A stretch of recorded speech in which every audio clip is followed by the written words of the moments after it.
তো এটা হচ্ছে আমাদের গ্রামীণ এলাকা। গ্রামীণ এলাকার যে সুন্দর দৃশ্যগুলা, সেই দৃশ্যগুলো আমি আপনাদের মাঝে তুলে ধরলাম। কারণ এত সুন্দর চারিদিকে সবুজের সমাহার আপনাদের মাঝে না তুলে ধরলে কিন্তু হবে না। কারণ আপনারা যারা শহরের মানুষ আছেন, আপনাদেরকে উদ্দেশ্য করে এই ভিডিওটি তৈরি করা। এই পাশে দেখতেছেন ভুট্টা ক্ষেত, তার ওই পাশে আবার আছে কুমড়া ক্ষেত, তার ওই পাশে আবার আছে ঝাঙ্গি ক্ষেত, যেগুলা মনে করেন পানি কুমড়া, লাউ, করলা, হাবিজাবি আর অন্যান্য অনেক কিছু চাষ করা হয়। তো আমি আজকে মূলত কান্দরে আসছি আমার ভুট্টা দেখার জন্য। ওই যে ভুট্টাটা দেখতেছেন কান্দরের মাঝখানে শুধু আমি একাই ভুট্টা লাগাইছি।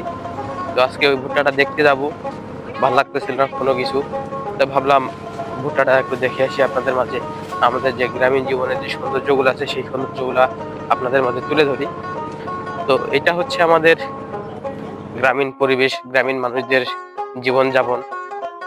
আমাদের এই যে জমিগুলো আছে এই জমিগুলোতে আমরা সাধারণত বরেন্দ্র ডিপ টিউবওয়েলে পানি নিয়ে থাকি। এই ধানগুলার বয়স আনুমানিক 30-35 দিন প্লাস হবে, এরকম বয়স। তো ধান খেতে অনেক পোকা দেখা যাচ্ছে, শীষগুলা পোকা কাটছে, এই যে যেগুলা লাল লাল দেখতেছে। তো এগুলা কিন্তু স্প্রে করলেই কিন্তু এই সমস্যাটার সমাধান হয়ে যায়। তো আমি ওইদিকে যাব, আর কোদালটা নিয়ে আসছি, দেখেন দেখতে পাচ্ছেন কিনা বলতে পারবো না, কোদালটা নিয়ে আসছি। এটা হচ্ছে আমার ওই যে আরেকটা ভুট্টা ক্ষেত আছে, ওই ভুট্টা ক্ষেতে পানি নিতে পারিনি, পানিটা ঠিক মতো না দেওয়ার কারণে ভুট্টা লাল লাগে আছে। তো ডিপেও প্রচন্ড চাপ, ঈদের ছুটি, মানুষের কাজ কামও বাড়ে গেছে, ডিপের কাছে যাওয়া যায় না, এত পরিমাণের চাপ।